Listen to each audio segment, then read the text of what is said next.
Doctor Mohan Varghese telephone ലൈനിലുണ്ട്, രാഷ്ട്രീയ നിരീക്ഷകൻ. ശ്രീ മോഹൻ വർഗീസ്, ഇപ്പോൾ തെരഞ്ഞെടുപ്പ് ഫലം വരാൻ മെയ് 4 വരെ കാത്തിരിക്കണം. UDF ഭൂരിപക്ഷം കിട്ടുമെന്ന് കുറഞ്ഞപക്ഷം കുറേയേറെ ആളുകൾ ചിന്തിക്കുന്നുണ്ട്. അത്തരം ചില വ്യാഖ്യാനങ്ങളുമൊക്കെ ഉണ്ട്. CPM-ന്റെ ഇപ്പോഴത്തെ തെരഞ്ഞെടുപ്പ് വിലയിരുത്തലൊക്കെ കേട്ട് കഴിഞ്ഞാൽ അവർക്കും സംശയമുണ്ട് തിരിച്ചു വരുമോ എന്നുള്ളത്. പക്ഷേ ഈ മുഖ്യമന്ത്രി സ്ഥാനത്ത് ചൊല്ലിയുള്ള തമ്മിലടി ആരംഭിക്കുന്നു, അത് നേതാക്കളിലേക്ക് പടരുന്നു എന്ന് പറയുമ്പോൾ സുഗമമായി ഒന്നും സംഭവിക്കില്ല എന്ന സൂചന എല്ലാ UDF കാലത്തും ഇത് ഉണ്ടാകുന്നതാണ്. അത് തന്നെ ആവർത്തിക്കുമെന്നുള്ളതല്ലേ? വീണ്ടും പഴയ രീതിയിലുള്ള UDF-ന്റെ തൊഴുത്തിൽ കുത്തും തമ്മിൽ തല്ലും, അതും കോൺഗ്രസിന് ഉള്ളിലെ പടലപിണക്കങ്ങളും എല്ലാം തന്നെ തെരഞ്ഞെടുപ്പ് വരെ പുറത്ത് വന്നിട്ടില്ലായിരുന്നു. പക്ഷെ തെരഞ്ഞെടുപ്പിന് ശേഷം അത് വലിയ ഉഗ്രപ്രതാപിയായി അത് പുറത്ത് ചാടുകയാണ്. അങ്ങനെയാണ് 3 നേതാക്കൾ, KC വേണുഗോപാൽ, രമേശ് ചെന്നിത്തല, VD സതീശൻ, 3 നേതാക്കളുടെ അനുയായികൾ ഒളിഞ്ഞും തെളിഞ്ഞും സൈബറിടങ്ങളിലും നേരിട്ടും ഒക്കെ തന്നെ അവരുടെ നേതാവിന് അനുകൂലമെന്ന് തോന്നാവുന്ന രീതിയിലുള്ള പരാമർശങ്ങളുമായി കളം നിറയുന്ന കാഴ്ചയാണ് കാണുന്നത്. യഥാർത്ഥത്തിൽ എക്കാലത്തും UDF നേതാക്കൾ പറഞ്ഞിരുന്ന ഒരു കാര്യമുണ്ട്, ടീം UDF ആണ് മത്സരിച്ചത്, അല്ലാതെ ഒരു നേതാവല്ല. ഏതെങ്കിലും ഒരു നേതാവിനെ മുഖ്യമന്ത്രി സ്ഥാനത്തേക്ക് ചൂണ്ടിക്കാട്ടി അല്ല മത്സരിച്ചിരുന്നത്. പക്ഷെ UDF-ന്റെ രീതിശാസ്ത്രം അനുസരിച്ച് ആർക്കും എപ്പോഴും അഭിപ്രായം പറയാവുന്ന ഒരു പാർട്ടിയാണ് കോൺഗ്രസ് പാർട്ടി. കുറച്ചുകൂടി മുസ്ലിം ലീഗിന് കുറച്ചുകൂടി ഒരു സംയമനം പാലിക്കാൻ കഴിയും, പക്ഷെ കോൺഗ്രസ് അങ്ങനെയല്ല. അതുകൊണ്ട് ഇപ്പോൾ വന്നിരിക്കുന്നത് സാമാന്യം വലിയ നേതാക്കളെ, K. സുധാകരൻ തീരെ ചെറിയ മീനല്ലല്ലോ.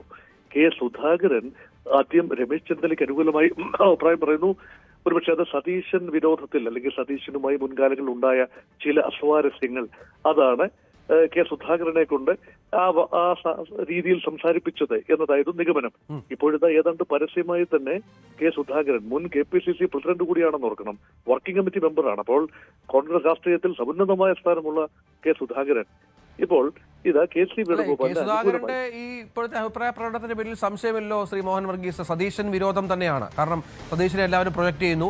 നമുക്കറിയാം, വിജയത്തിന്റെ ചുക്കാൻ പിടിച്ച ആൾ സതീശനാണ്, സംശയമില്ല. വിജയം ഉണ്ടാവുകയാണെങ്കിൽ ചുക്കാൻ പിടിക്കുന്ന ആൾ സതീശനാണ്, സംശയമില്ല. സതീശൻ വിരോധം നേരത്തെ മുതൽ തന്നെ KPCC അധ്യക്ഷനും പ്രതിപക്ഷ നേതാവായി ഇരിക്കുമ്പോൾ ഇരുവർക്കുമിടയിലുണ്ട്. അത് എന്താണ്, ആ തരത്തിൽ മുന്നോട്ട് കൊണ്ടുപോകാൻ KC വേണുഗോപാലിനെ കൂട്ടുപിടിക്കുന്നു.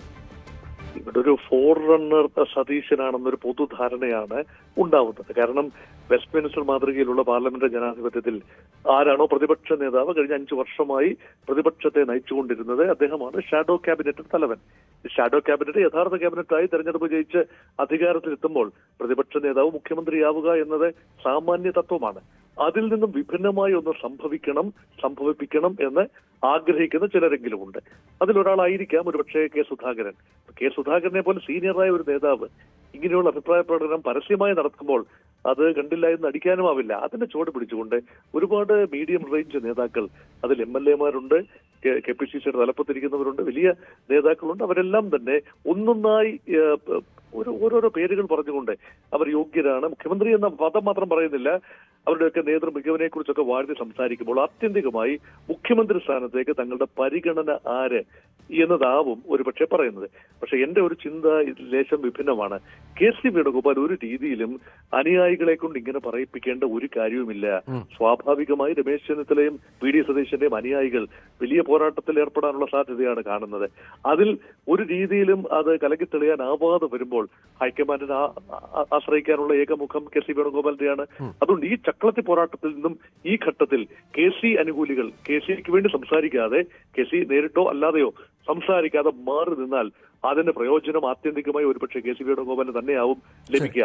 ഇപ്പോൾ കൂടുതൽ സങ്കീർണമാവുകയാണ്. KCയുടെ പേര് കൂടി വരുമ്പോൾ കൂടുതൽ സങ്കീർണമാവുകയാണ് കോൺഗ്രസ് രാഷ്ട്രീയം. നന്ദി ശ്രീ മോഹൻ വർഗീസ്. കൂടുതൽ വാർത്തകൾക്ക് News 18 Keralam YouTube channel subscribe ചെയ്യുക.